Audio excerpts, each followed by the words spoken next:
खुलुमबाय लोगोफोर, नोंथांमोनखौ गोदान भिडिअआव आरो फिन खेबसेबाव बयखौबो बरायनाय बावहरबाय।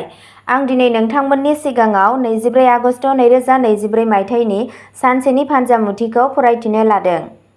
आरो बेजों लोगोसेनो नोंथांमोनहा बेबादिनो सानफ्रोमबोनि फानजामुथिखौ मिथिनो थाखाय चेनेलखौ साबस्क्राइब खालामनानै लादो आरो भिडिअखौ नायनानै मोजां मोनोब्ला अन्नानै चेनेलखौ लाइक, कमेन्ट आरो शेयार खालामनानै होलांब्लानो जाबाय। गिबियावनो दङ मेष राशि।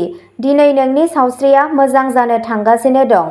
दिनै मावख'आव गोरोन्थिफोरनिफ्राय बारग'नो थाखाय गावनि गोसोखौ रिलेक्स लाखि। दिनै नोंथाङा नोंथांनि खाथिनि मानसिफोरजों सम हगारनो हागोन। सोलोंथायारि बिथिङाव नोंथांनि दिन्थिफुंनाया मोजां जानो थांगासिनो दं। माखासे सुबुंफोरनि राङारि थासारिया साबसिन जानो हागौ। वृषभ राशि। दिनै नोंनि सावस्रिया साबसिन जागोन। रांखान्थियारि महरै नोंनि साना मोजां जानो थांगासिनो दं। दिनै नोंनि खाथियाव रां फैगोन। मोजां नेटवर्किंआ नोंथांनो जायगा मोनगोन, नाथाय नोंथाङा नोंथांनि कन्टेक्टफोरखौ रिफ्रेश खालामनांगोन। दिनै नोंथाङा मोनसे समाजारि हाबाफारियाव गोबां गोनां सुबुंफोरखौ लोगो हमनो हागौ। मिथुन राशि। दिनै नोंथाङा फिट जागोन। दिनै खरसाखौ नोंथांनि सिगाङाव फोरमायनो हायो। नोंथाङा नखरजों मोजां सम हगारगोन। रांखान्थियारि महरै नोंनि साना मोजां जागोन। जिउ राहायाव मोनसे गोदान जाफुंसारनाय जानो हागौ। जिउ लोगोरिया आबुं हेफाजाब मोनगोन। कर्क राशि। नोंथाङा रां थिसननायनि मोजां मुलाम्फा मोननो हागोन। दिनै नोंथाङा थोजासे बिबांनि रां मोननो हागोन। नोंथाङा खामानिनि जायगायाव मोनसे गोदान मावथांखि मोनगोन। सोरबा जुनिया सुबुंखौ लोगो हमनाया जाथावना। नोंथाङा मोनसे पार्टी एबा नखरारि हाबाफारिखौ आबुङै रंजानो हायो। सावस्रिया मोजां जागोन। सिंह राशि। नोंथाङा गावनि रांनि बेलायाव सोरखौबा फोथायनानै गावनि आसिफोरखौ सावनो हायो।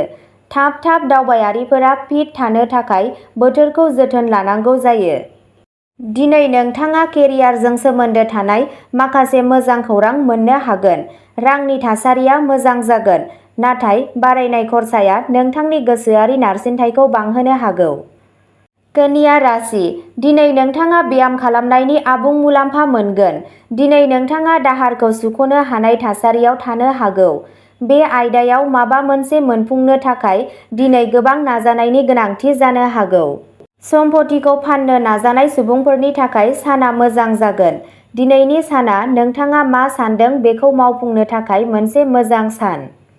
तुला राशि। दिनै नोंनि सावस्रिया मोजां जानो थांगासिनो दं। दिनै फालांगिरिफोरा रां बुथुमनायाव जाफुंसार जागोन। केरियारजों सोमोन्दो थानाय मोजां खौरां मोननो हायो। गोदान फालांगियाव फेहेरनायनि जाथावना दं।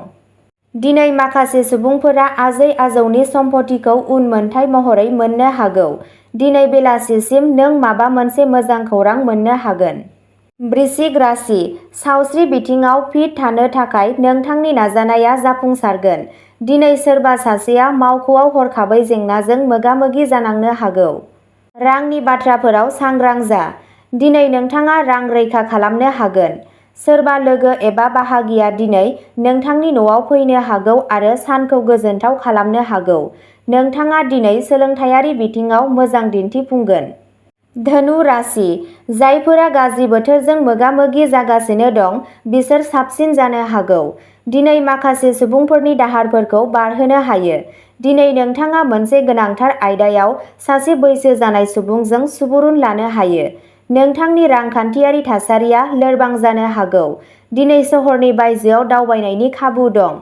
नोंथाङा जिउ राहायाव माखासे गिदिर जाफुंसारनाय मोननो हागौ। मकर राशि।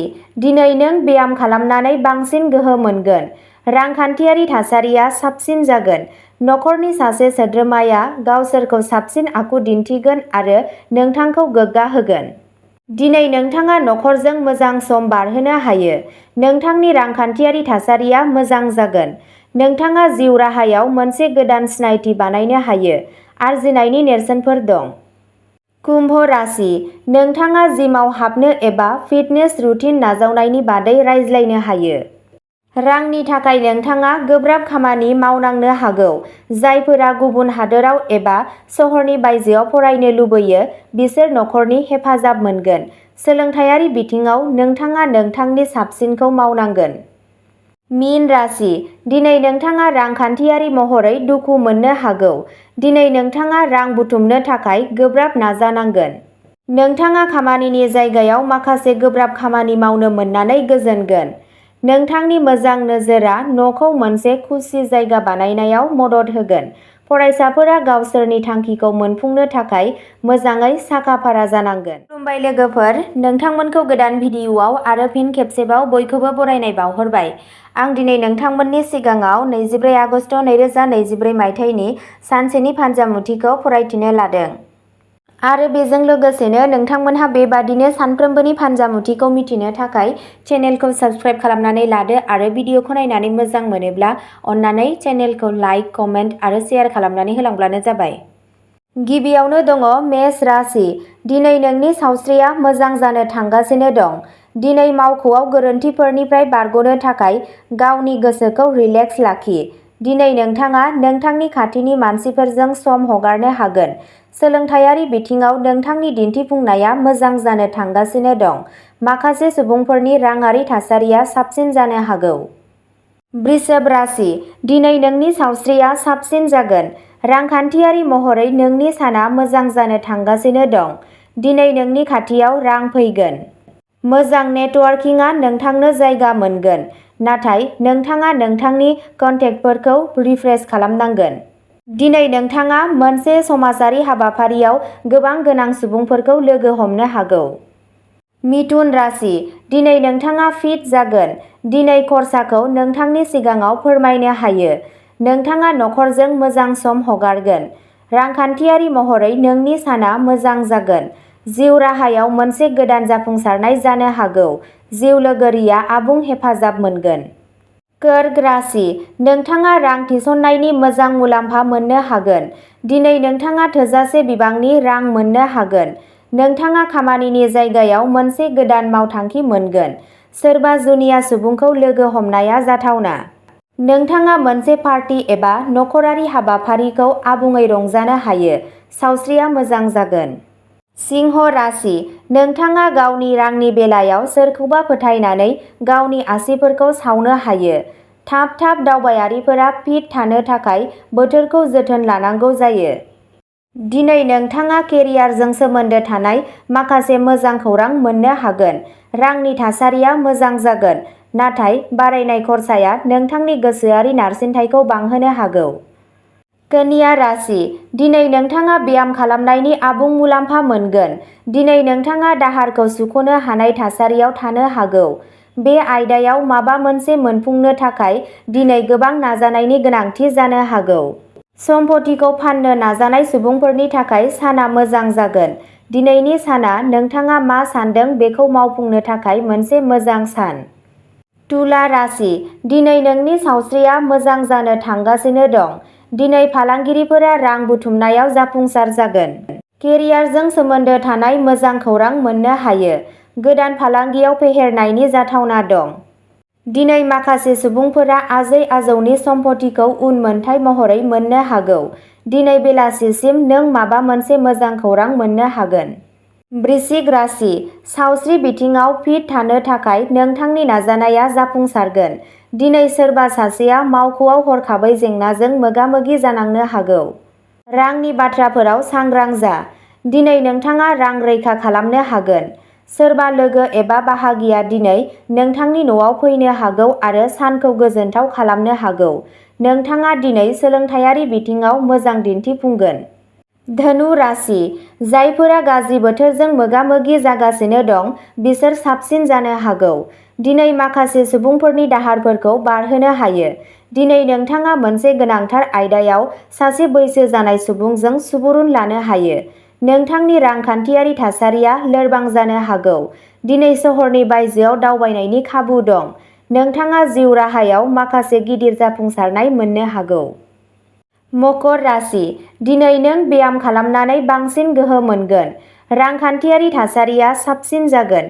नखरनि सासे सोद्रोमाया गावसोरखौ साबसिन आखु दिन्थिगोन आरो नोंथांखौ गोग्गा होगोन। दिनै नोंथाङा नखरजों मोजां सम बारहोनो हायो। नोंथांनि रांखान्थियारि थासारिया मोजां जागोन। नोंथाङा जिउ राहायाव मोनसे गोदान सिनायथि बानायनो हायो। आरजिनायनि नेरसोनफोर दं। कुम्भ राशि, नोंथाङा जिमाव हाबनो एबा फिटनेस रुटिन नाजावनायनि बादै रायज्लायनो हायो। रांनि थाखाय नोंथाङा गोब्राब खामानि मावनांनो हागौ। जायफोरा गुबुन हादोराव एबा सहरनि बायजोआव फरायनो लुबैयो बिसोर नखरनि हेफाजाब मोनगोन। सोलोंथायारि बिथिङाव नोंथाङा नोंथांनि साबसिनखौ मावनांगोन। मीन राशि, दिनै नोंथाङा रांखान्थियारि महरै दुखु मोननो हागौ। दिनै नोंथाङा रां बुथुमनो थाखाय गोब्राब नाजानांगोन। नोंथाङा खामानिनि जायगायाव माखासे गोब्राब खामानि मावनो मोननानै गोजोनगोन। नोंथांनि मोजां नोजोरआ न'खौ मोनसे खुसि जायगा बानायनायाव मदद होगोन।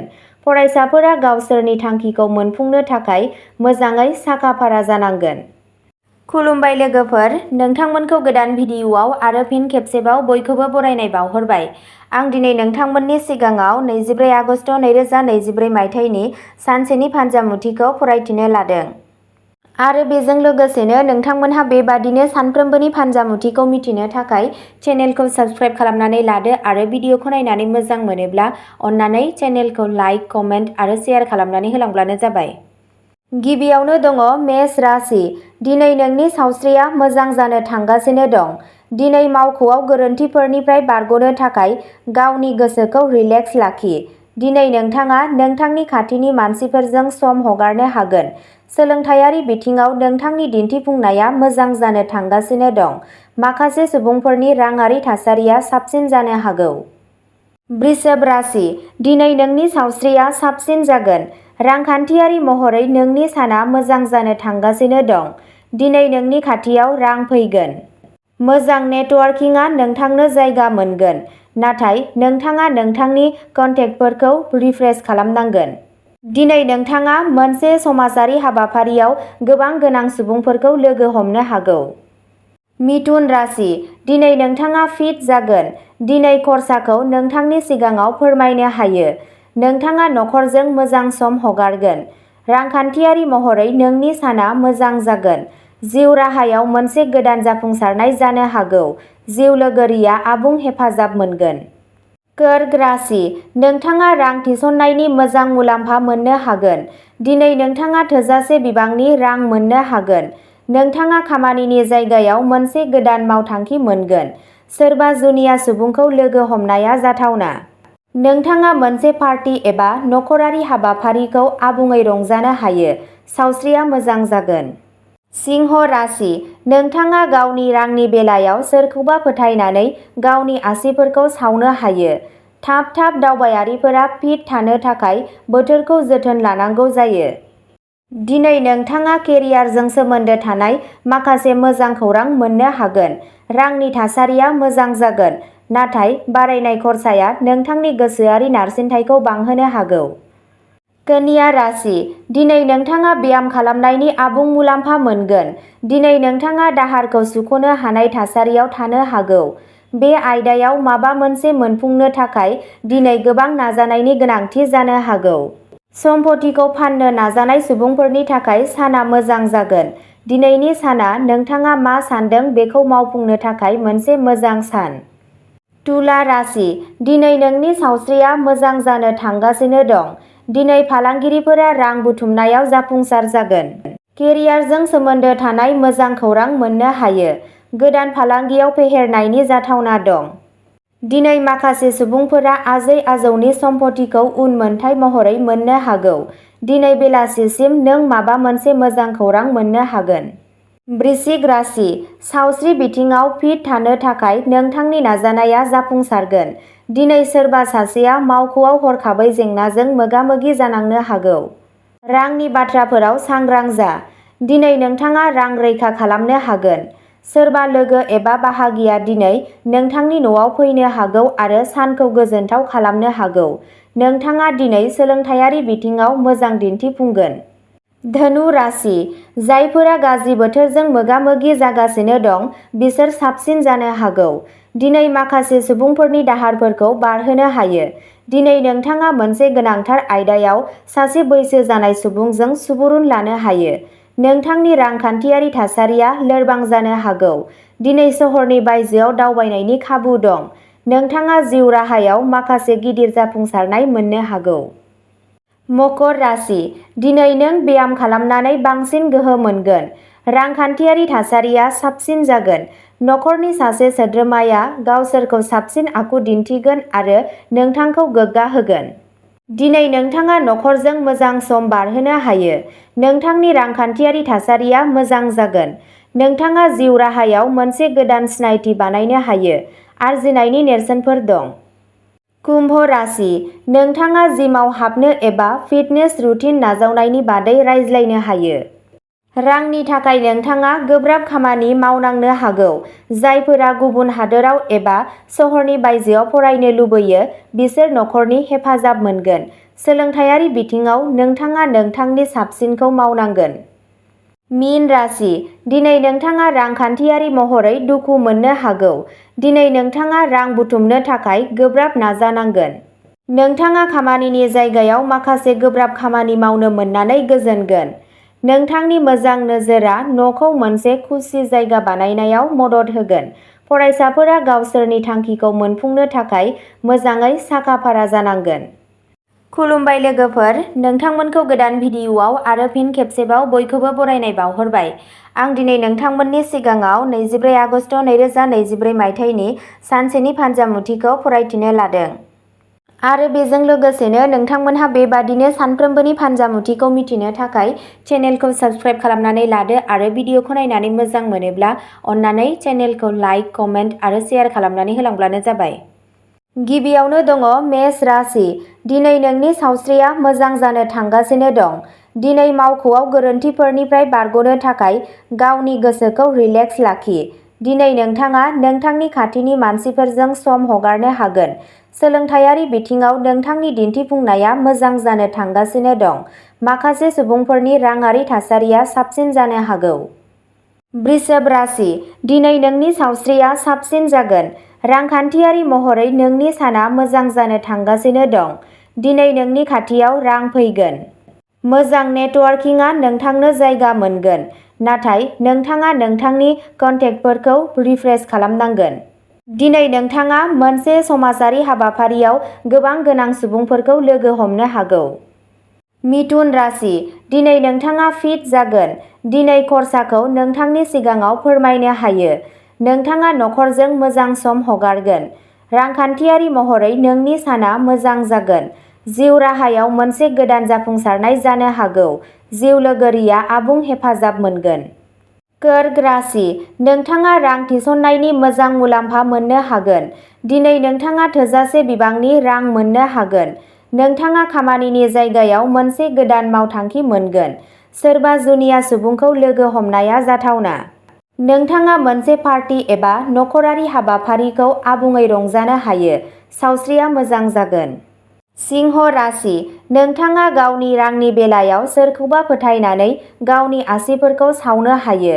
थाब दावबायारिफोरा फिट थानो थाखाय बोथोरखौ जोथोन लानांगौ जायो।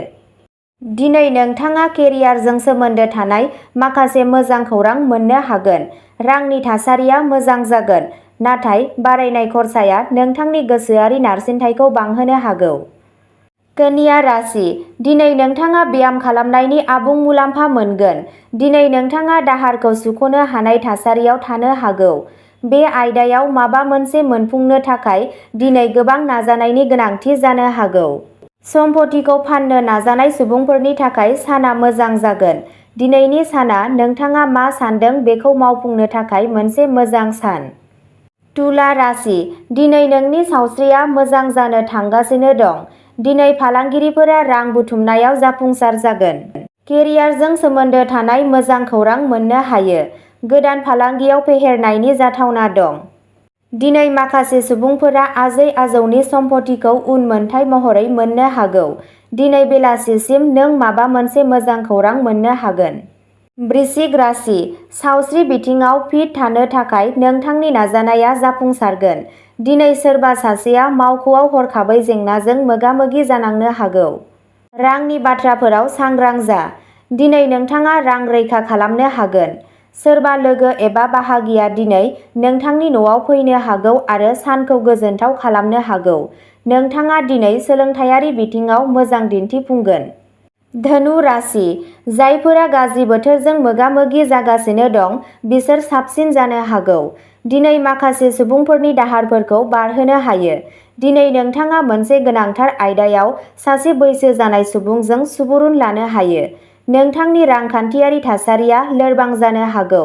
दिनै सहरनि बायजोआव दावबायनायनि खाबु दं। नोंथाङा जिउ राहायाव माखासे गिदिर जाफुंसारनाय मोननो हागौ। मकर राशि, दिनै नों ब्याम खालामनानै बांसिन गोहो मोनगोन। रांखान्थियारि थासारिया साबसिन जागोन। नखरनि सासे सोद्रोमाया गावसोरखौ साबसिन आखु दिन्थिगोन आरो नोंथांखौ गोग्गा होगोन। दिनै नोंथाङा नखरजों मोजां सम बारहोनो हायो। नोंथांनि रांखान्थियारि थासारिया मोजां जागोन। नोंथाङा जिउ राहायाव मोनसे गोदान सिनायथि बानायनो हायो। आरजिनायनि नेरसोनफोर दं। कुम्भ राशि, नोंथाङा जिमाव हाबनो एबा फिटनेस रुटिन नाजावनायनि बादै रायज्लायनो हायो।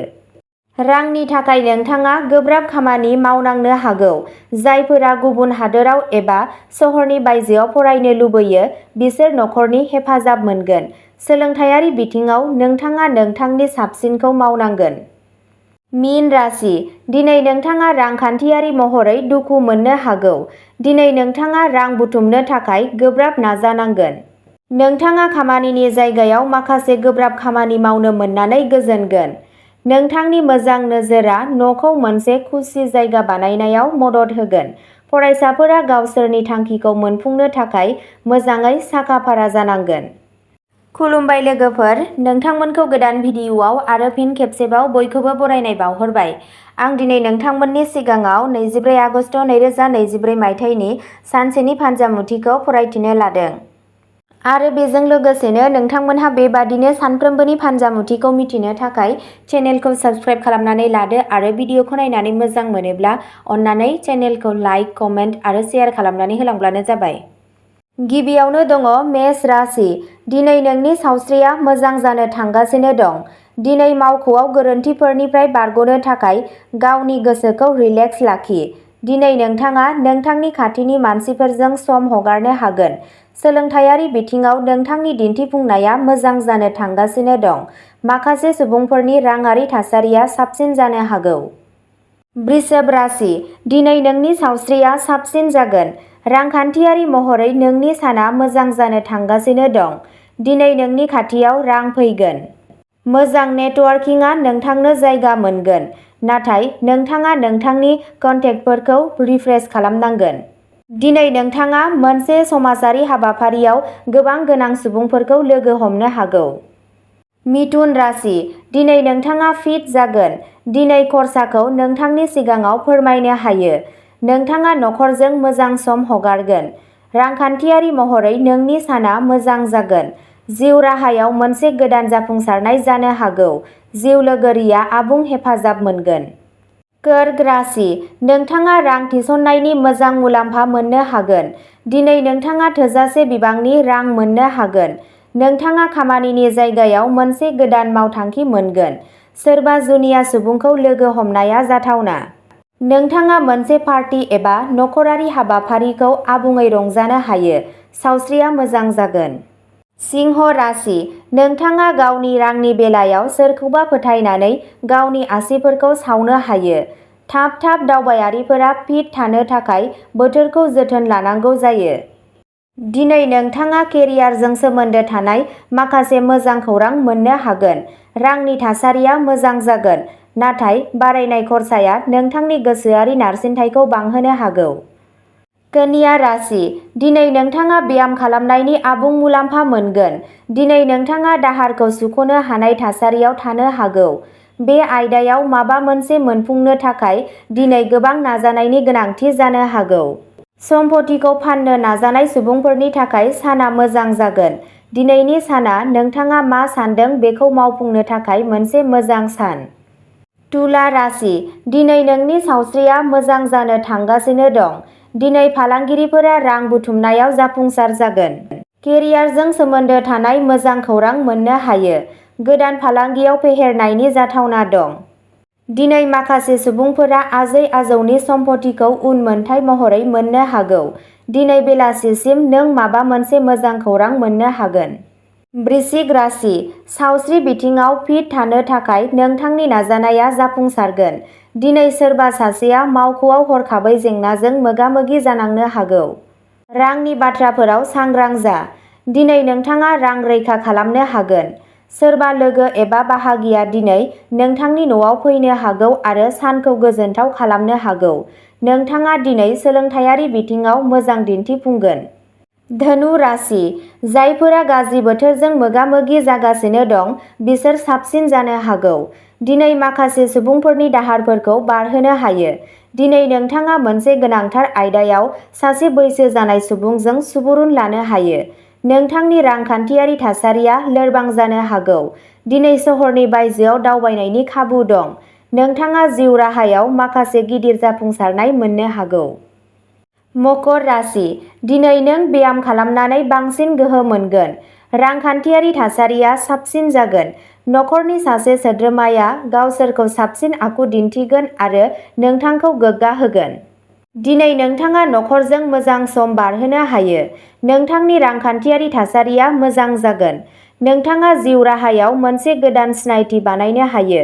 आरजिनायनि नेरसोनफोर दं। कुम्भ राशि, नोंथाङा जिमाव हाबनो एबा फिटनेस रुटिन नाजावनायनि बादै रायज्लायनो हायो। रांनि थाखाय नोंथाङा गोब्राब खामानि मावनांनो हागौ।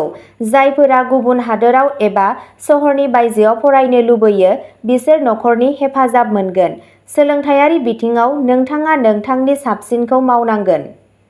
मीन राशि, दिनै नोंथाङा रांखान्थियारि महरै दुखु मोननो हागौ। दिनै नोंथाङा रां बुथुमनो थाखाय गोब्राब नाजानांगोन। नोंथाङा खामानिनि जायगायाव माखासे गोब्राब खामानि मावनो मोननानै गोजोनगोन। नोंथांनि मोजां नोजोरआ न'खौ मोनसे खुसि जायगा बानायनायाव मदद होगोन। फरायसाफोरा गावसोरनि थांखिखौ मोनफुंनो थाखाय मोजाङै साखा-फारा जानांगोन। खुलुमबाय लोगोफोर, नोंथांमोनखौ गोदान भिडिअ'आव आरो फिन खेबसेबाव बयखौबो बरायनाय बावहरबाय। आं दिनै नोंथांमोननि सिगाङाव 24 आगस्ट 2023 मायथाइनि सानसेनि फानजामुथिखौ फरायथिनो लादों। आरो बेजों लोगोसेनो नोंथांमोनहा बेबादिनो सानफ्रोमबोनि फानजामुथिखौ मिथिनो थाखाय चेनेलखौ साबस्क्राइब खालामनानै लादो आरो भिडिअ'खौ नायनानै मोजां मोनोब्ला अन्नानै चेनेलखौ लाइक, कमेन्ट आरो शेयार खालामनानै होलांब्लानो जाबाय। गिबियावनो दङ मेष राशि, दिनै नोंनि सावस्रिया मोजां जानो थांगासिनो दं। दिनै मावख'आव गोरोन्थिफोरनिफ्राय बारग'नो थाखाय गावनि गोसोखौ रिलेक्स लाखि। दिनै नोंथाङा नोंथांनि खाथिनि मानसिफोरजों सम हगारनो हागोन। सोलोंथायारि बिथिङाव नोंथांनि दिन्थिफुंनाया मोजां जानो थांगासिनो दं। माखासे सुबुंफोरनि राङारि थासारिया साबसिन जानो हागौ। वृषभ राशि, दिनै नोंनि सावस्रिया साबसिन जागोन। रांखान्थियारि महरै नोंनि साना मोजां जानो थांगासिनो दं। दिनै नोंनि खाथियाव रां फैगोन। मोजां नेटवर्किंआ नोंथांनो जायगा मोनगोन, नाथाय नोंथाङा नोंथांनि कन्टेक्टफोरखौ रिफ्रेश खालामनांगोन। दिनै नोंथाङा मोनसे समाजारि हाबाफारियाव गोबां गोनां सुबुंफोरखौ लोगो हमनो हागौ। मिथुन राशि, दिनै नोंथाङा फिट जागोन। दिनै खरसाखौ नोंथांनि सिगाङाव फोरमायनो हायो। नोंथाङा नखरजों मोजां सम हगारगोन। रांखान्थियारि महरै नोंनि साना मोजां जागोन। जिउ राहायाव मोनसे गोदान जाफुंसारनाय जानो हागौ। जिउ लोगोरिया आबुं हेफाजाब मोनगोन। कर्क राशि, नोंथाङा रां थिसननायनि मोजां मुलाम्फा मोननो हागोन। दिनै नोंथाङा थोजासे बिबांनि रां मोननो हागोन।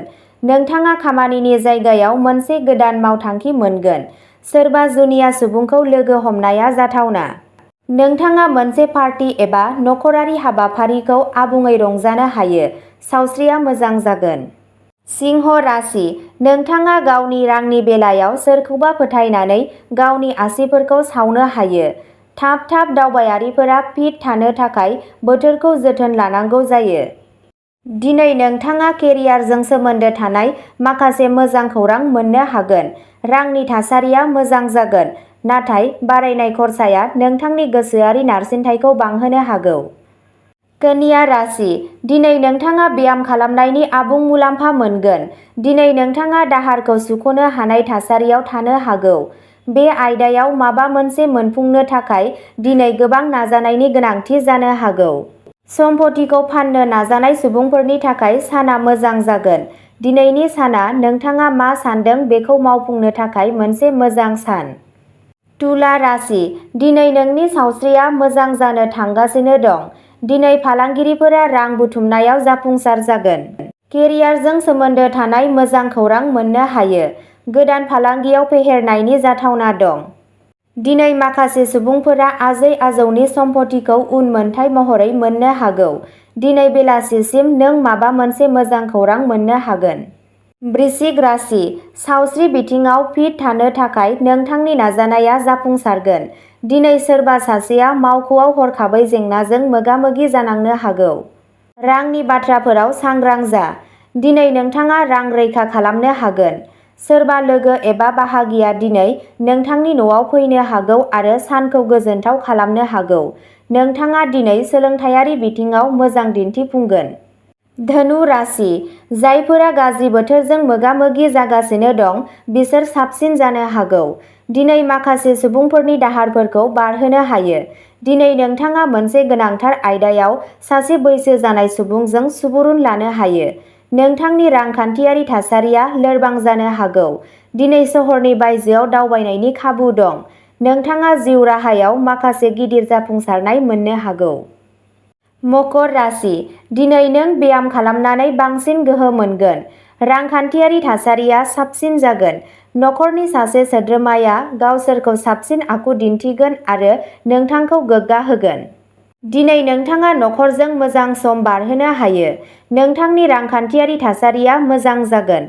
नोंथाङा जिउ राहायाव मोनसे गोदान सिनायथि बानायनो हायो। आरजिनायनि नेरसोनफोर दं। कुम्भ राशि, नोंथाङा जिमाव हाबनो एबा फिटनेस रुटिन नाजावनायनि बादै रायज्लायनो हायो। रांनि थाखाय नोंथाङा गोब्राब खामानि मावनांनो हागौ। जायफोरा गुबुन हादोराव एबा सहरनि बायजोआव फरायनो लुबैयो बिसोर नखरनि हेफाजाब मोनगोन। सोलोंथायारि बिथिङाव नोंथाङा नोंथांनि साबसिनखौ मावनांगोन। मीन राशि, दिनै नोंथाङा रांखान्थियारि महरै दुखु मोननो हागौ। दिनै नोंथाङा रां बुथुमनो थाखाय गोब्राब नाजानांगोन। नोंथाङा खामानिनि जायगायाव माखासे गोब्राब खामानि मावनो मोननानै गोजोनगोन। नोंथांनि मोजां नोजोरआ न'खौ मोनसे खुसि जायगा बानायनायाव मदद होगोन। फरायसाफोरा गावसोरनि थांखिखौ मोनफुंनो थाखाय मोजाङै साखा-फारा जानांगोन। खुलुमबाय लोगोफोर, नोंथांमोनखौ गोदान भिडिअ'आव आरो फिन खेबसेबाव बयखौबो बरायनाय बावहरबाय। आं दिनै नोंथांमोननि सिगाङाव 24 आगस्ट 2024 मायथाइनि सानसेनि फान्जामुथिखौ फरायथिनो लादों। आरो बेजों लोगोसेनो नोंथांमोनहा बेबादिनो सानफ्रोमबोनि फान्जामुथिखौ मिथिनो थाखाय चेनेलखौ साबस्क्राइब खालामनानै लादो आरो भिडिअ'खौ नायनानै मोजां मोनोब्ला अन्नानै चेनेलखौ लाइक, कमेन्ट आरो शेयार खालामनानै होलांब्लानो जाबाय। गिबियावनो दङ मेष राशि, दिनै नोंनि सावस्रिया मोजां जानो थांगासिनो दं। दिनै मावख'आव गोरोन्थिफोरनिफ्राय बारग'नो थाखाय गावनि गोसोखौ रिलेक्स लाखि। दिनै नोंथाङा नोंथांनि खाथिनि मानसिफोरजों सम हगारनो हागोन। सोलोंथायारि बिथिङाव नोंथांनि दिन्थिफुंनाया मोजां जानो थांगासिनो दं। माखासे सुबुंफोरनि राङारि थासारिया साबसिन जानो हागौ। वृषभ राशि, दिनै नोंनि सावस्रिया साबसिन जागोन। रांखान्थियारि महरै नोंनि साना मोजां जानो थांगासिनो दं। दिनै नोंनि खाथियाव रां फैगोन। मोजां नेटवर्किंआ नोंथांनो जायगा मोनगोन। नाथाय नोंथाङा नोंथांनि कन्टेक्टफोरखौ रिफ्रेश खालामनांगोन। दिनै नोंथाङा मोनसे समाजारि हाबाफारियाव गोबां गोनां सुबुंफोरखौ लोगो हमनो हागौ। मिथुन राशि, दिनै नोंथाङा फिट जागोन। दिनै खरसाखौ नोंथांनि सिगाङाव फोरमायनो हायो। नोंथाङा नखरजों मोजां सम हगारगोन। रांखान्थियारि महरै नोंनि साना मोजां जागोन। जिउ राहायाव मोनसे गोदान जाफुंसारनाय जानो हागौ। जिउ लोगोरिया आबुं हेफाजाब मोनगोन। कर्क राशि, नोंथाङा रां थिसननायनि मोजां मुलाम्फा मोननो हागोन। दिनै नोंथाङा थोजासे बिबांनि रां मोननो हागोन। नोंथाङा खामानिनि जायगायाव मोनसे गोदान मावथांखि मोनगोन। सोरबा जुनिया सुबुंखौ लोगो हमनाया जाथावना। नोंथाङा मोनसे पार्टी एबा नखरारि हाबाफारिखौ आबुङै रंजानो हायो। सावस्रिया मोजां जागोन। सिंह राशि, नोंथाङा गावनि रांनि बेलायाव सोरखौबा फोथायनानै गावनि आसिफोरखौ सावनो हायो। थाब दावबायारिफोरा फिट थानो थाखाय बोथोरखौ जोथोन लानांगौ जायो। दिनै नोंथाङा केरियारजों सोमोन्दो थानाय माखासे मोजां खौरां मोननो हागोन। रांनि थासारिया मोजां जागोन। नाथाय बारायनाय खरसाया नोंथांनि गोसोआरि नारसिनथायखौ बांहोनो हागौ। कन्या राशि, दिनै नोंथाङा ब्याम खालामनायनि आबुं मुलाम्फा मोनगोन। दिनै नोंथाङा दाहारखौ सुख'नो हानाय थासारियाव थानो हागौ। बे आयदायाव माबा मोनसे मोनफुंनो थाखाय दिनै गोबां नाजानायनि गोनांथि जानो हागौ। सम्पथिखौ फाननो नाजानाय सुबुंफोरनि थाखाय साना मोजां जागोन। दिनैनि साना नोंथाङा मा सान्दों बेखौ मावफुंनो थाखाय मोनसे मोजां सान। तुला राशि, दिनै नोंनि सावस्रिया मोजां जानो थांगासिनो दं। दिनै फालांगिरिफोरा रां बुथुमनायाव जाफुंसार जागोन। केरियारजों सोमोन्दो थानाय मोजां खौरां मोननो हायो। गोदान फालांगियाव फेहेरनायनि जाथावना दं। दिनै माखासे सुबुंफोरा आजै-आजौनि सम्पथिखौ उनमोनथाइ महरै मोननो हागौ। दिनै बेलासिसिम नों माबा मोनसे मोजां खौरां मोननो हागोन। वृश्चिक राशि, सावस्रि बिथिङाव फिट थानो थाखाय नोंथांनि नाजानाया जाफुंसारगोन। दिनै सोरबा सासेया मावख'आव हरखाबै जेंनाजों मोगा-मोगि जानांनो हागौ। रांनि बाथ्राफोराव सांग्रां जा। दिनै नोंथाङा रां रैखा खालामनो हागोन।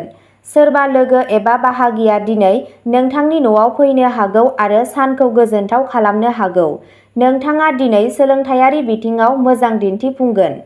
धनु राशि, जायफोरा गाज्रि बोथोरजों मोगा-मोगि जागासिनो दं बिसोर साबसिन जानो हागौ।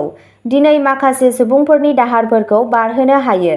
दिनै नोंथाङा मोनसे गोनांथार आयदायाव सासे बैसो जानाय सुबुंजों सुबुरुन लानो हायो। नोंथांनि रांखान्थियारि थासारिया लोरबां जानो हागौ। दिनै सहरनि बायजोआव दावबायनायनि खाबु दं। नोंथाङा जिउ राहायाव माखासे गिदिर जाफुंसारनाय मोननो हागौ। मकर राशि, दिनै नों ब्याम खालामनानै बांसिन गोहो मोनगोन। रांखान्थियारि थासारिया साबसिन जागोन। नखरनि सासे सोद्रोमाया गावसोरखौ साबसिन आखु दिन्थिगोन आरो नोंथांखौ गोग्गा होगोन। दिनै नोंथाङा नखरजों मोजां सम बारहोनो हायो। नोंथांनि रांखान्थियारि थासारिया मोजां जागोन। नोंथाङा जिउ राहायाव मोनसे गोदान सिनायथि बानायनो हायो। आरजिनायनि नेरसोनफोर दं। कुम्भ राशि, नोंथाङा जिमाव हाबनो एबा फिटनेस रुटिन नाजावनायनि बादै रायज्लायनो हायो। रांनि थाखाय नोंथाङा गोब्राब खामानि मावनांनो हागौ। जायफोरा गुबुन हादोराव एबा सहरनि बायजोआव फरायनो लुबैयो बिसोर नखरनि हेफाजाब मोनगोन। सोलोंथायारि बिथिङाव नोंथाङा नोंथांनि साबसिनखौ मावनांगोन। मीन राशि, दिनै नोंथाङा रांखान्थियारि महरै दुखु मोननो हागौ। दिनै नोंथाङा रां बुथुमनो थाखाय गोब्राब नाजानांगोन। नोंथाङा खामानिनि जायगायाव माखासे गोब्राब खामानि मावनो मोननानै गोजोनगोन। नोंथांनि मोजां नोजोरआ न'खौ मोनसे खुसि जायगा बानायनायाव मदद होगोन। फरायसाफोरा गावसोरनि थांखिखौ मोनफुंनो थाखाय मोजाङै साखा-फारा जानांगोन। खुलुमबाय लोगोफोर, नोंथांमोनखौ गोदान भिडिअ'आव आरो फिन खेबसेबाव बयखौबो बरायनाय बावहरबाय। आं दिनै नोंथांमोननि सिगाङाव 24 आगस्ट 2023 मायथाइनि सानसेनि फानजामुथिखौ फरायथिनो लादों।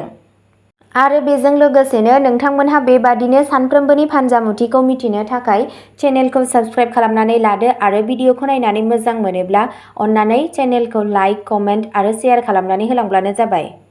गिबियावनो दङ मेष राशि, दिनै नोंनि सावस्रिया मोजां जानो थांगासिनो दं। दिनै मावख'आव गोरोन्थिफोरनिफ्राय बारग'नो थाखाय गावनि गोसोखौ रिलेक्स लाखि। दिनै नोंथाङा नोंथांनि खाथिनि मानसिफोरजों सम हगारनो हागोन। सोलोंथायारि बिथिङाव नोंथांनि दिन्थिफुंनाया मोजां जानो थांगासिनो दं। माखासे सुबुंफोरनि राङारि थासारिया साबसिन जानो हागौ। वृषभ राशि, दिनै नोंनि सावस्रिया साबसिन जागोन। रांखान्थियारि महरै नोंनि साना मोजां जानो थांगासिनो दं। दिनै नोंनि खाथियाव रां फैगोन। मोजां नेटवर्किंआ नोंथांनो जायगा मोनगोन, नाथाय नोंथाङा नोंथांनि कन्टेक्टफोरखौ रिफ्रेश खालामनांगोन। दिनै नोंथाङा मोनसे समाजारि हाबाफारियाव गोबां गोनां सुबुंफोरखौ लोगो हमनो हागौ। मिथुन राशि, दिनै नोंथाङा फिट जागोन। दिनै खरसाखौ नोंथांनि सिगाङाव फोरमायनो हायो। नोंथाङा नखरजों मोजां सम हगारगोन। रांखान्थियारि महरै नोंनि साना मोजां जागोन। जिउ राहायाव मोनसे गोदान जाफुंसारनाय जानो हागौ। जिउ लोगोरिया आबुं हेफाजाब मोनगोन। कर्क राशि, नोंथाङा रां थिसननायनि मोजां मुलाम्फा मोननो हागोन। दिनै नोंथाङा थोजासे बिबांनि रां मोननो हागोन। नोंथाङा खामानिनि जायगायाव मोनसे गोदान मावथांखि मोनगोन। सोरबा जुनिया सुबुंखौ लोगो हमनाया जाथावना। नोंथाङा मोनसे पार्टी एबा नखरारि हाबाफारिखौ आबुङै रंजानो हायो। सावस्रिया मोजां जागोन। सिंह राशि, नोंथाङा गावनि रांनि बेलायाव सोरखौबा फोथायनानै गावनि आसिफोरखौ सावनो हायो। थाब थाब दावबायारिफोरा फिट थानो थाखाय बोथोरखौ जोथोन लानांगौ जायो। दिनै नोंथाङा केरियारजों सोमोन्दो थानाय माखासे मोजां खौरां मोननो हागोन। रांनि थासारिया मोजां जागोन, नाथाय बारायनाय खरसाया नोंथांनि गोसोआरि नारसिनथायखौ बांहोनो हागौ। कन्या राशि, दिनै नोंथाङा ब्याम खालामनायनि आबुं मुलाम्फा मोनगोन। दिनै नोंथाङा दाहारखौ सुख'नो हानाय थासारियाव थानो हागौ। बे आयदायाव माबा मोनसे मोनफुंनो थाखाय दिनै गोबां नाजानायनि गोनांथि जानो हागौ। सम्पथिखौ फाननो नाजानाय सुबुंफोरनि थाखाय साना मोजां जागोन। दिनैनि साना नोंथाङा मा सान्दों बेखौ मावफुंनो थाखाय मोनसे मोजां सान। तुला राशि, दिनै नोंनि सावस्रिया मोजां जानो थांगासिनो दं। दिनै फालांगिरिफोरा रां बुथुमनायाव जाफुंसार जागोन। केरियारजों सोमोन्दो थानाय मोजां खौरां मोननो हायो। गोदान फालांगियाव फेहेरनायनि जाथावना दं। दिनै माखासे सुबुंफोरा आजै-आजौनि सम्पथिखौ उनमोनथाइ महरै मोननो हागौ। दिनै बेलासिसिम नों माबा मोनसे मोजां खौरां मोननो हागोन। वृश्चिक राशि, सावस्रि बिथिङाव फिट थानो थाखाय नोंथांनि नाजानाया जाफुंसारगोन।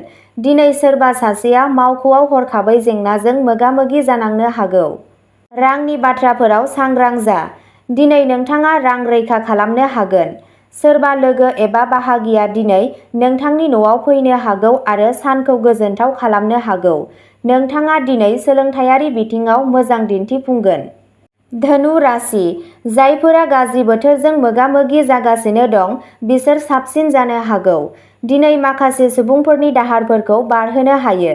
दिनै नोंथाङा मोनसे गोनांथार आयदायाव सासे बैसो जानाय सुबुंजों सुबुरुन लानो हायो। नोंथांनि रांखान्थियारि थासारिया लोरबां जानो हागौ। दिनै सहरनि बायजोआव दावबायनायनि खाबु दं। नोंथाङा जिउ राहायाव माखासे गिदिर जाफुंसारनाय मोननो हागौ। मकर राशि, दिनै नों ब्याम खालामनानै बांसिन गोहो मोनगोन। रांखान्थियारि थासारिया साबसिन जागोन। नखरनि सासे सोद्रोमाया गावसोरखौ साबसिन आखु दिन्थिगोन आरो नोंथांखौ गोग्गा होगोन।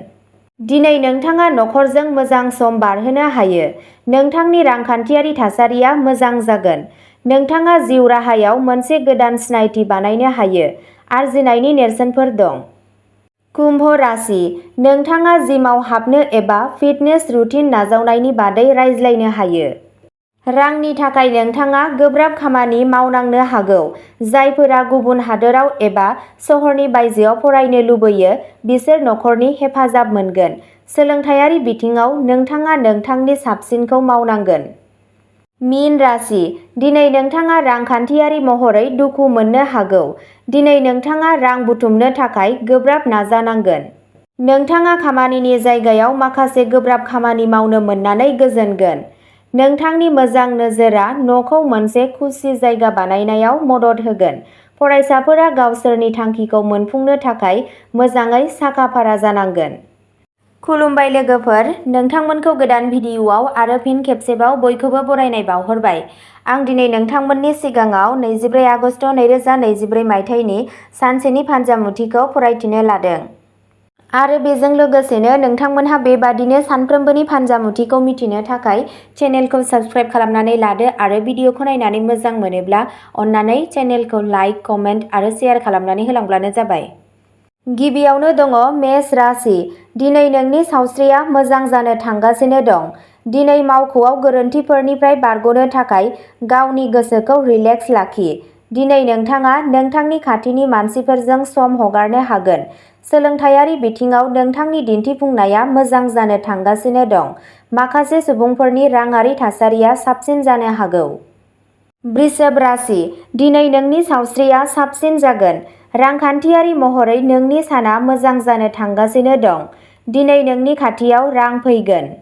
मोजां नेटवर्किंआ नोंथांनो जायगा मोनगोन, नाथाय नोंथाङा नोंथांनि कन्टेक्टफोरखौ रिफ्रेश खालामनांगोन। दिनै नोंथाङा मोनसे समाजारि हाबाफारियाव गोबां गोनां सुबुंफोरखौ लोगो हमनो हागौ। मिथुन राशि, दिनै नोंथाङा फिट जागोन। दिनै खरसाखौ नोंथांनि सिगाङाव फोरमायनो हायो। नोंथाङा नखरजों मोजां सम हगारगोन। रांखान्थियारि महरै नोंनि साना मोजां जागोन। जिउ राहायाव मोनसे गोदान जाफुंसारनाय जानो हागौ। जिउ लोगोरिया आबुं हेफाजाब मोनगोन।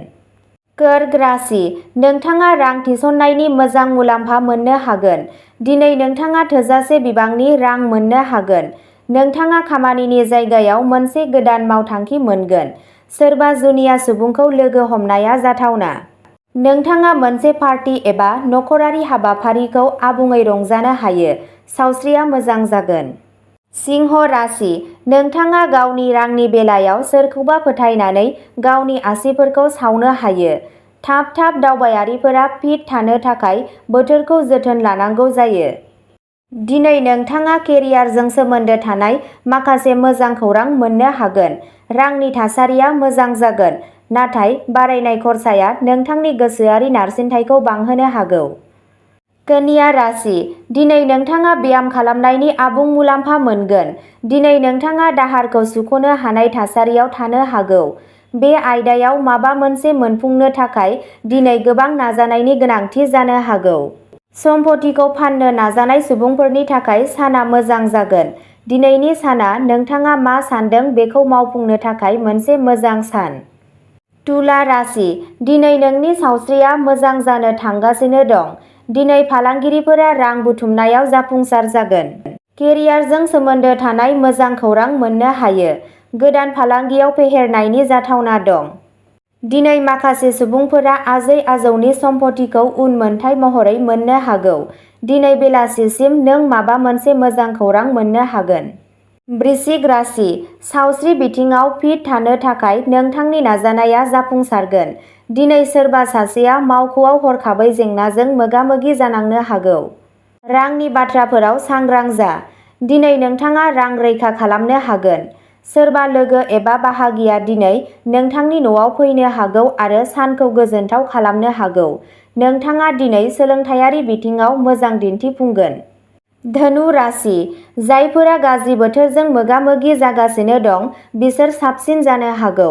दिनै माखासे सुबुंफोरनि दाहारफोरखौ बारहोनो हायो।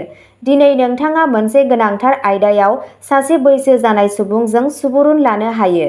नोंथांनि रांखान्थियारि थासारिया लोरबां जानो हागौ। दिनै सहरनि बायजोआव दावबायनायनि खाबु दं। नोंथाङा जिउ राहायाव माखासे गिदिर जाफुंसारनाय मोननो हागौ। मकर राशि, दिनै नों ब्याम खालामनानै बांसिन गोहो मोनगोन। रांखान्थियारि थासारिया साबसिन जागोन। नखरनि सासे सोद्रोमाया गावसोरखौ साबसिन आखु दिन्थिगोन आरो नोंथांखौ गोग्गा होगोन। दिनै नोंथाङा नखरजों मोजां सम बारहोनो हायो।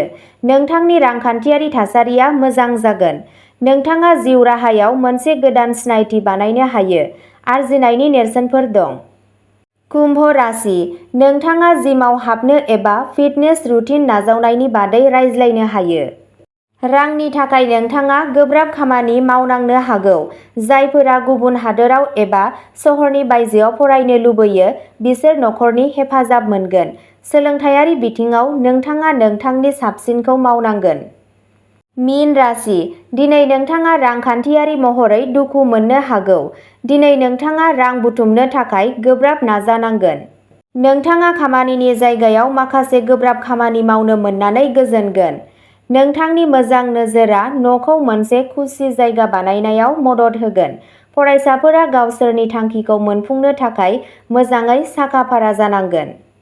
खुलुमबाय लोगोफोर, नोंथांमोनखौ गोदान भिडिअ'आव आरो फिन खेबसेबाव बयखौबो बरायनाय बावहरबाय। आं दिनै नोंथांमोननि सिगाङाव 24 आगस्ट 2023 मायथाइनि सानसेनि फान्जामुथिखौ फरायथिनो लादों। आरो बेजों लोगोसेनो नोंथांमोनहा बेबादिनो सानफ्रोमबोनि फान्जामुथिखौ मिथिनो थाखाय चेनेलखौ साबस्क्राइब खालामनानै लादो आरो भिडिअ'खौ नायनानै मोजां मोनोब्ला अन्नानै चेनेलखौ लाइक, कमेन्ट आरो शेयार खालामनानै होलांब्लानो जाबाय। गिबियावनो दङ मेष राशि, दिनै नोंनि सावस्रिया मोजां जानो थांगासिनो दं। दिनै मावख'आव गोरोन्थिफोरनिफ्राय बारग'नो थाखाय गावनि गोसोखौ रिलेक्स लाखि। दिनै नोंथाङा नोंथांनि खाथिनि मानसिफोरजों सम हगारनो हागोन।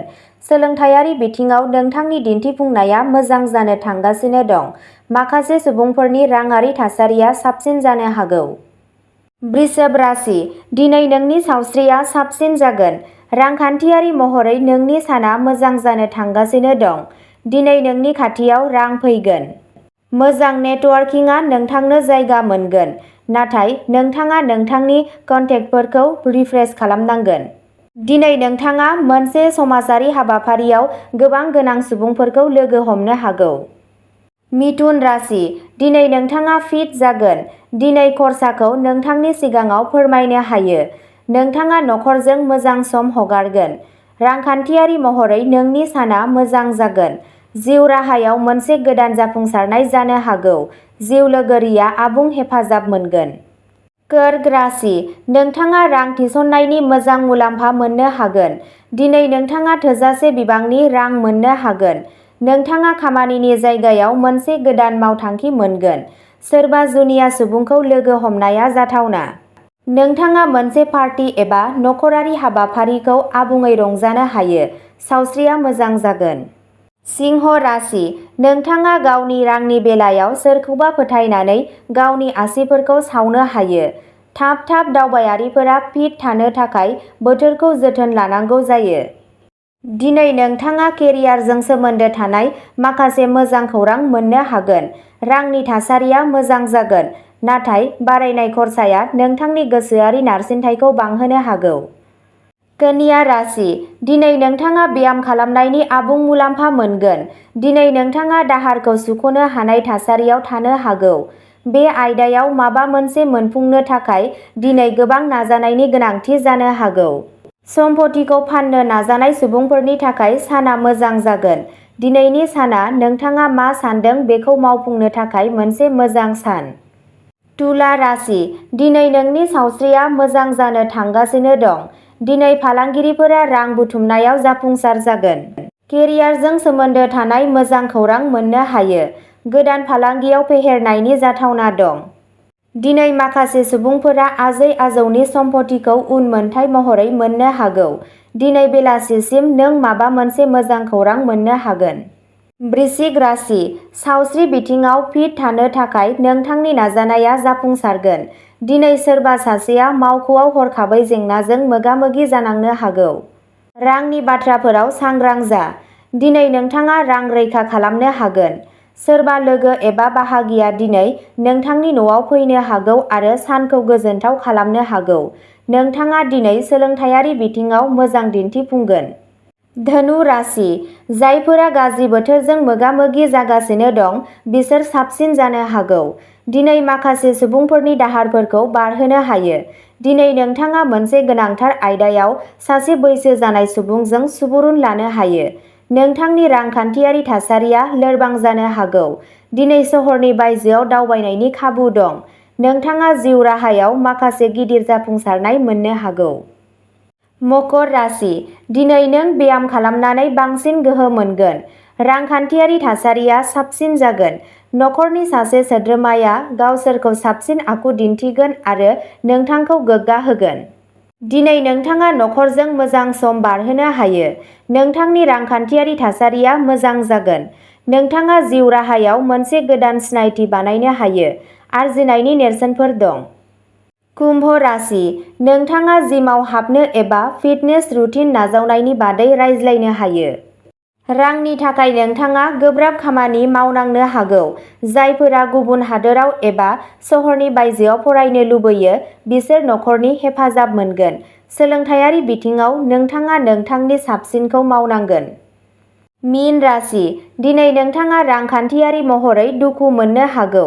दिनै नोंथाङा रां बुथुमनो थाखाय गोब्राब नाजानांगोन। नोंथाङा खामानिनि जायगायाव माखासे गोब्राब खामानि मावनो मोननानै गोजोनगोन। नोंथांनि मोजां नोजोरआ न'खौ मोनसे खुसि जायगा बानायनायाव मदद होगोन। फरायसाफोरा गावसोरनि थांखिखौ मोनफुंनो थाखाय मोजाङै साखा-फारा जानांगोन। खुलुमबाय लोगोफोर, नोंथांमोनखौ गोदान भिडिअ'आव आरो फिन खेबसेबाव बयखौबो बरायनाय बावहरबाय। आं दिनै नोंथांमोननि सिगाङाव 24 आगस्ट 2023 मायथाइनि सानसेनि फान्जामुथिखौ फरायथिनो लादों। आरो बेजों लोगोसेनो नोंथांमोनहा बेबादिनो सानफ्रोमबोनि फान्जामुथिखौ मिथिनो थाखाय चेनेलखौ साबस्क्राइब खालामनानै लादो आरो भिडिअ'खौ नायनानै मोजां मोनोब्ला अन्नानै चेनेलखौ लाइक, कमेन्ट आरो शेयार खालामनानै होलांब्लानो जाबाय। गिबियावनो दङ मेष राशि, दिनै नोंनि सावस्रिया मोजां जानो थांगासिनो दं। दिनै मावख'आव गोरोन्थिफोरनिफ्राय बारग'नो थाखाय गावनि गोसोखौ रिलेक्स लाखि। दिनै नोंथाङा नोंथांनि खाथिनि मानसिफोरजों सम हगारनो हागोन। सोलोंथायारि बिथिङाव नोंथांनि दिन्थिफुंनाया मोजां जानो थांगासिनो दं। माखासे सुबुंफोरनि राङारि थासारिया साबसिन जानो हागौ। वृषभ राशि, दिनै नोंनि सावस्रिया साबसिन जागोन।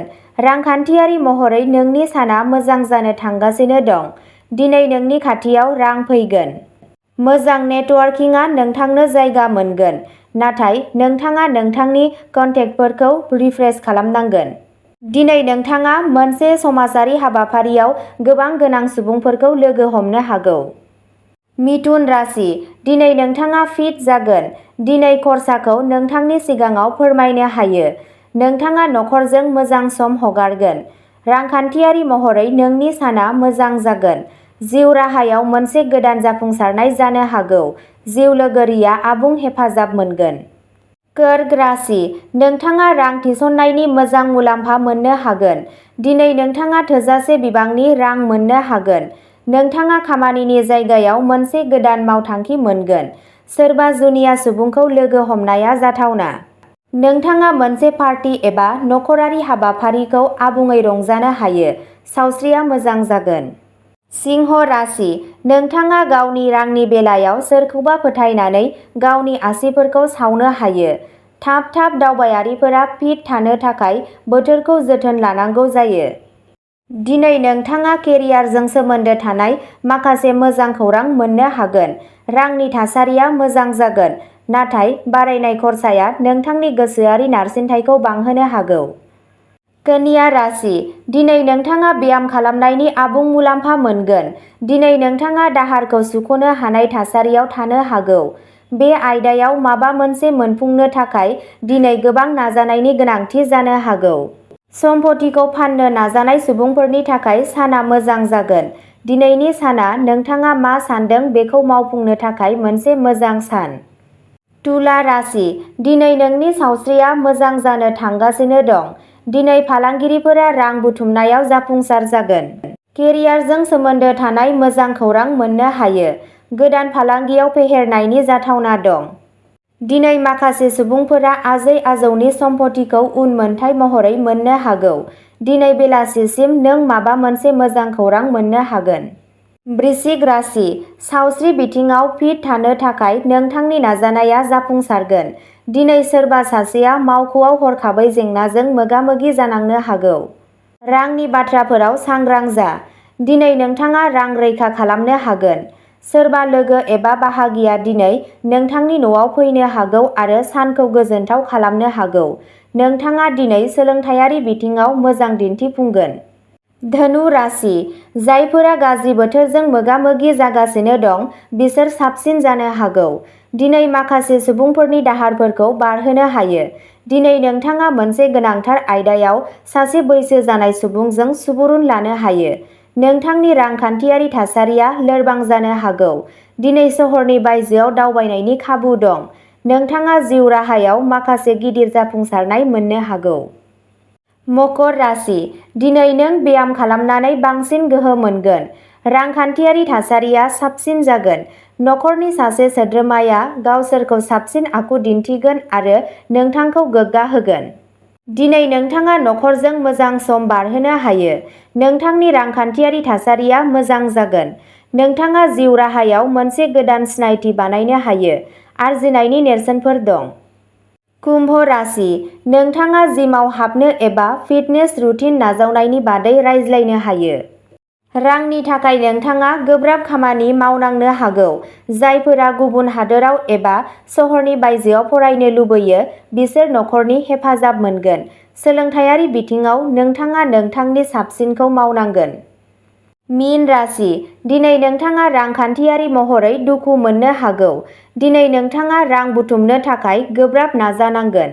नोंथाङा खामानिनि जायगायाव माखासे गोब्राब खामानि मावनो मोननानै गोजोनगोन। नोंथांनि मोजां नोजोरआ न'खौ मोनसे खुसि जायगा बानायनायाव मदद होगोन। फरायसाफोरा गावसोरनि थांखिखौ मोनफुंनो थाखाय मोजाङै साखा-फारा जानांगोन। खुलुमबाय लोगोफोर, नोंथांमोनखौ गोदान भिडिअआव आरो फिन खेबसेबाव बयखौबो बरायनाय बावहरबाय। आं दिनै नोंथांमोननि सिगाङाव 24 आगस्ट 2024 मायथाइनि सानसेनि फान्जामुथिखौ फरायथिनो लादों। आरो बेजों लोगोसेनो नोंथांमोनहा बेबादिनो सानफ्रोमबोनि फानजामुथिखौ मिथिनो थाखाय चेनेलखौ साबस्क्राइब खालामनानै लादो आरो भिडिअखौ नायनानै मोजां मोनोब्ला अन्नानै चेनेलखौ लाइक, कमेन्ट आरो शेयार खालामनानै होलांब्लानो जाबाय। गिबियावनो दङ मेष राशि। दिनै नोंनि सावस्रिया मोजां जानो थांगासिनो दं। दिनै मावख'आव गोरोन्थिफोरनिफ्राय बारग'नो थाखाय गावनि गोसोखौ रिलेक्स लाखि। दिनै नोंथाङा नोंथांनि खाथिनि मानसिफोरजों सम हगारनो हागोन। सोलोंथायारि बिथिङाव नोंथांनि दिन्थिफुंनाया मोजां जानो थांगासिनो दं।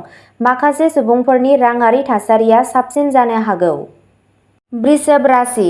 दिनै नोंनि सावस्रिया साबसिन जागोन। रांखान्थियारि महरै नोंनि साना मोजां जानो थांगासिनो दं।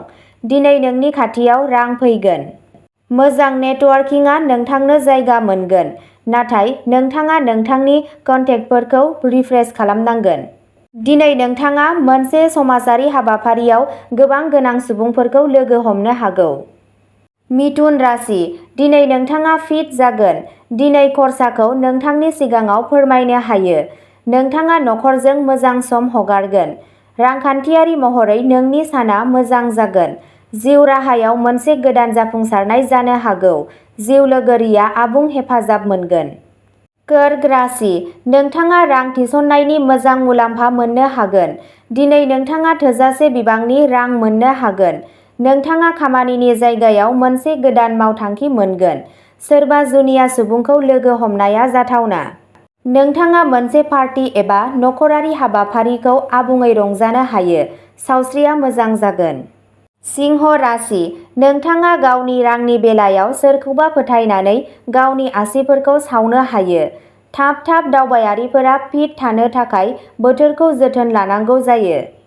दिनै नोंथाङा केरियारजों सोमोन्दो थानाय माखासे मोजां खौरां मोननो हागोन।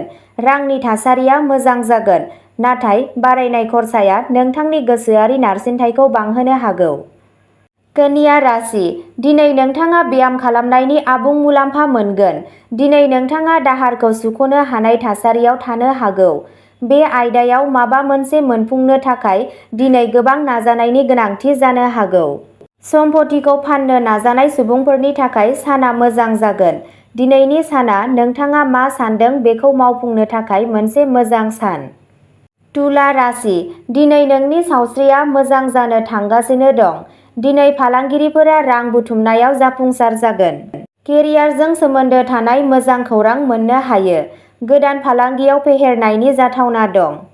दिनै माखासे सुबुंफोरा आजै-आजौनि सम्पथिखौ उनमोनथाइ महरै मोननो हागौ। दिनै बेलासिसिम नों माबा मोनसे मोजां खौरां मोननो हागोन। वृश्चिक राशि। सावस्रि बिथिङाव फिट थानो थाखाय नोंथांनि नाजानाया जाफुंसारगोन। दिनै सोरबा सासेया मावख'आव हरखाबै जेंनाजों मोगा-मोगि जानांनो हागौ। रांनि बाथ्राफोराव सांग्रां जा। दिनै नोंथाङा रां रैखा खालामनो हागोन। सोरबा लोगो एबा बाहागिया दिनै नोंथांनि न'आव फैनो हागौ आरो सानखौ गोजोनथाव खालामनो हागौ। नोंथाङा दिनै सोलोंथायारि बिथिङाव मोजां दिन्थिफुंगोन। धनु राशि। जायफोरा गाज्रि बोथोरजों मोगा-मोगि जागासिनो दं, बिसोर साबसिन जानो हागौ। दिनै माखासे सुबुंफोरनि दाहारफोरखौ बारहोनो हायो। दिनै नोंथाङा मोनसे गोनांथार आयदायाव सासे बैसो जानाय सुबुंजों सुबुरुन लानो हायो। नोंथांनि रांखान्थियारि थासारिया लोरबां जानो हागौ। दिनै सहरनि बायजोआव दावबायनायनि खाबु दं। नोंथाङा जिउ राहायाव माखासे गिदिर जाफुंसारनाय मोननो हागौ। मकर राशि। दिनै नों ब्याम खालामनानै बांसिन गोहो मोनगोन। रांखान्थियारि थासारिया साबसिन जागोन। नखरनि सासे सोद्रोमाया गावसोरखौ साबसिन आखु दिन्थिगोन आरो नोंथांखौ गोग्गा होगोन। दिनै नोंथाङा नखरजों मोजां सम बारहोनो हायो। नोंथांनि रांखान्थियारि थासारिया मोजां जागोन। नोंथाङा जिउ राहायाव मोनसे गोदान सिनायथि बानायनो हायो। आरजिनायनि नेरसोनफोर दं। कुम्भ राशि। नोंथाङा जिमाव हाबनो एबा फिटनेस रुटिन नाजावनायनि बादै रायज्लायनो हायो। रांनि थाखाय नोंथाङा गोब्राब खामानि मावनांनो हागौ।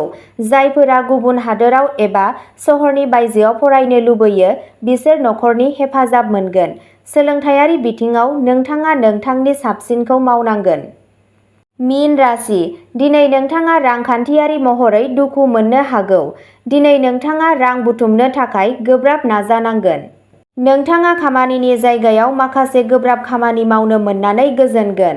नोंथांनि मोजां नोजोरआ न'खौ मोनसे खुसि जायगा बानायनायाव मदद होगोन। फरायसाफोरा गावसोरनि थांखिखौ मोनफुंनो थाखाय मोजाङै साखा-फारा जानांगोन।